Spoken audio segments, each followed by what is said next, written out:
Hi, அனைவருக்கும் வணக்கம். இன்றைக்கி என்ன பார்க்க போகிறோம்னா, ஒரு சின்ன புட்டி அரேஞ்ச் பண்ணுறது அப்படின்றது பார்க்கலாம். ஒரு கஸ்டமர்னு சொல்ல முடியாது, அவங்க வந்து யூடியூபர் தான். அவங்க கேட்டிருந்தாங்க, பேக் நெக்கில் வந்து வெறும் ப்ளைனாக நெக் மட்டும் தாங்க கொடுத்துருக்காங்க, அதுக்கு புட்டி எப்படி அரேஞ்ச் பண்ணுறது, அது அந்த அந்த விஷயத்தை பற்றி சொல்லுங்கள் அப்படின்னு கேட்டிருந்தாங்க. நான் அவங்களுக்கு வாட்ஸ்அப்பில் அனுப்பியிருக்கேன். இருந்தாலும் சரி, அது ஒரு வீடியோவோ போட்டால் தெரியாதவங்களுக்கு தெரிஞ்சுப்பாங்க அப்படின்றதுக்காக அது ஒரு வீடியோவை நான் போடலான்னு இன்றைக்கி அதை தான் போட போகிறேன். பாருங்கள் எப்படி போடலான்னு. பார்த்தீங்கன்னா இந்த புட்டிஸ் தான் இப்போ அரேஞ்ச் பண்ண போகிறேன். கிளிக் பண்ணிவிட்டு செகண்ட் ஆப்ஷன் வந்தோம்னா அதில் வந்து ரொம்ப இது வந்து 100 சைஸில் இருக்குது இல்லைங்களா, இதை வந்து 90க்கு மாற்றிக்கலாம். 100லேருந்து கொஞ்சம் ரொம்ப பெருசாக இருக்கிற மாதிரி தோணும். எக்ஸும் ஒய்யும் வந்து ஒரே ஈவனாக வச்சுக்கிட்டு தேர்ட் போயிட்டு நமக்கு என்ன கலர் தேவையோ அதை கலர் வந்து சூஸ் பண்ணிக்கலாம்.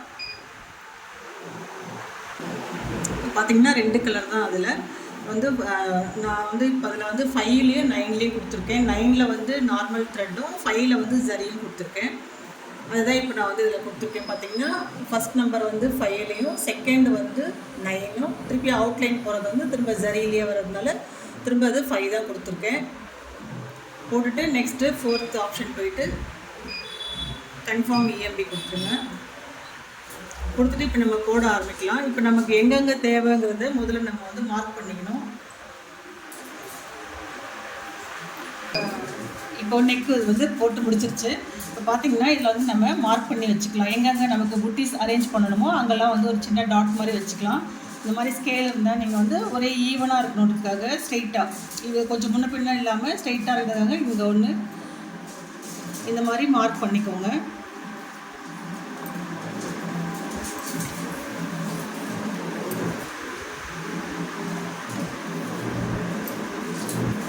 நமக்கு எங்கெல்லாம் தேவைப்படுதோ அங்கே வந்து ஒரு சின்ன சாக் பீஸ்லேயே இல்லை மார்க்கர்லேயே மார்க் பண்ணி வச்சுக்கிட்டு அதுக்கப்புறம் நம்ம ஒவ்வொரு புட்டியும் அதுலேயே இப்போ இந்த டிசைன்லேயே புட்டிஸ் வந்தால் பிரச்சனை இல்லை. நம்ம இதுக்கு புட்டிஸ் அரேஞ்ச் பண்ணணும்னா இதில் வந்து ஆப்ஷன் வந்து கிடையாது. இதில் வந்து ஒவ்வொன்றா தான் நம்ம நகர்த்தி போடணும். இப்போ இங்கே ஒவ்வொன்றா போட்டு முடிச்சுட்டு இது முடிச்சதுக்கப்புறம் இதுக்கு அடுத்து அந்த மாதிரி தான் வந்து இதில் வந்து போட முடியும் இந்த புட்டிஸில்.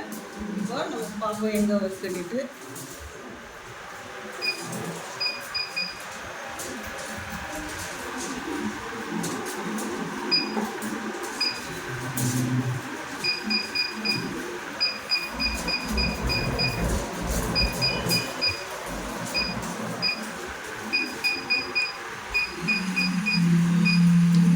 பார்த்திங்கன்னா இந்த ரெட் மார்க் இருக்கு இல்லைங்களா, இந்த இடத்துல தான் இப்போ நான் வந்து ஸ்டார்ட் பண்ண போகிறேன்.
இப்போ முடிஞ்சிருச்சு பார்த்தீங்களா. இப்போ அது முடிஞ்சிருச்சு. இதுக்கடுத்து ஒவ்வொரு புட்டிஸும் வந்து நகர்த்தி தான் நம்ம போடணும். அந்த நம்ம டாட்ஸ் வச்சுருக்கு இல்லைங்களா, அந்த டாட்ஸ் வந்தோடனே அந்த இடத்துல வந்து கொஞ்சம் வச்சுட்டு ஒவ்வொரு புட்டிஸும் தான் இது மாதிரி நம்ம போடணும். இதில் இருக்கு இல்லைங்களா, இந்த 4 ஹேரோ மார்க் இதை வச்சு தான் நம்ம முன்ன பின்ன நகர்த்தி அதை வந்து ஸ்டார்ட் பண்ணணும்.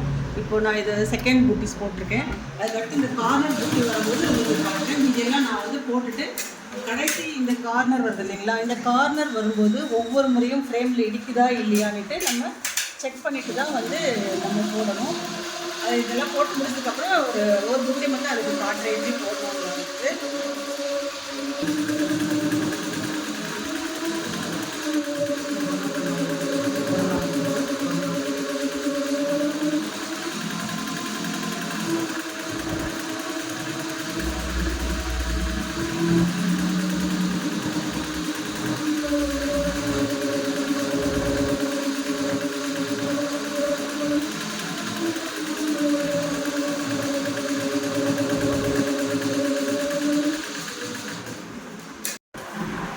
கடைசி ரோ இப்போ நம்ம ஸ்டார்ட் பண்ண போகிறோம். இந்த கடைசி ரோவில் வந்து நம்ம என்ன பண்ணணும், இந்த பாக்ஸ் இருக்குது பார்த்தீங்களா, மிரர் வந்து இந்த பாக்ஸை டச் பண்ணுங்கள். டச் பண்ணிவிட்டு நம்ம இதை வந்து ஏரோ மார்க் வச்சு வந்து ஸ்லோவாக மூவ் பண்ணிவிட்டு நமக்கு எங்கே தேவையோ அங்கே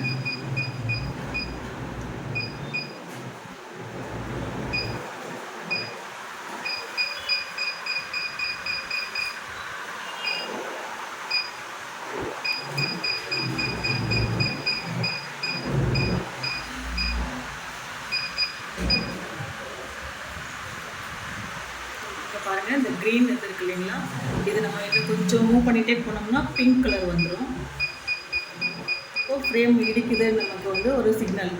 இப்போ பார்த்தீங்கன்னா இந்த பிங்க் காட்டுது இல்லைங்களா, இந்த பிங்க் மாதிரி வந்தால் நமக்கு வந்து நீடில் இடிக்குது அப்படிங்கிறது நமக்கு காட்டுறதுக்காக தான் இது. நம்ம வந்து திரும்ப இந்த ஒயிட் வந்துட்டால் வந்து நீடில் வந்து இடிக்காது. அதில் இது நம்ம இந்த லாஸ்ட் ரோ இல்லை இந்த ஃப்ரேமில் எந்த பக்கம் நம்ம போட்டாலும் சரி, ஃப்ரேமில் இடிக்காமல் இருக்கிறதுக்காக இந்த லாஸ்ட் ரோ வரும்போது மட்டும் இந்த பாக்ஸ் போட்டுட்டு அதை கரெக்டாக நகர்த்திட்டு அதுக்கப்புறம் நீங்கள் வந்து ஆன் பண்ணி போட்டுக்கலாம்.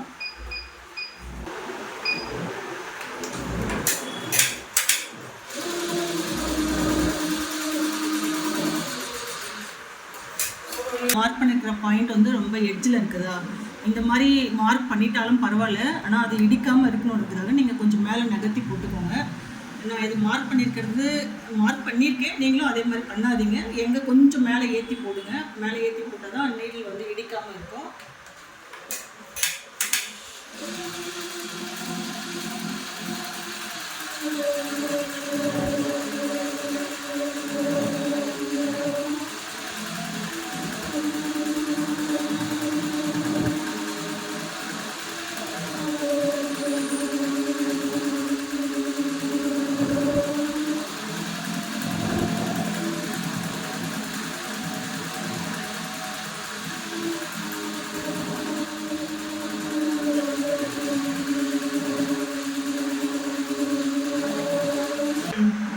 இது முடிஞ்சது இல்லைங்களா, இந்த ரோ மட்டும் என்ன பண்ணுங்க, ஸ்ட்ரைட்டாகவே ஃபஸ்ட்டு இந்த 4 இது போட்டுருங்க. இந்த 3 இருக்குது இல்லைங்களா, ஏன்னா அதை நம்ம ஒரே லைனில் இப்படியே ஸ்ட்ரைட்டாக கொண்டு வந்தோம்னா எங்கெங்கே வேணுமோ அங்கங்கே அரேஞ்ச் பண்ணி போட்டுக்கலாம். ஏன்னா நம்ம ஒவ்வொரு முறையும் செக் பண்ண வேண்டியது இருக்காது. ஏன்னா ஃபஸ்ட்டு நம்ம போட்டோம் இல்லையா, இருந்தாலும் ஒரு முறை செக் பண்ணிவிட்டு வெளியில் வந்துடுங்க. வெளியில் வந்துட்டு நீங்கள் அந்த ஒவ்வொரு முறையும் அது செக் பண்ணிவிட்டு தான் போடணும். ஏன்னா அந்த கடைசி ரோ மட்டும் அது பார்த்துக்கோங்க.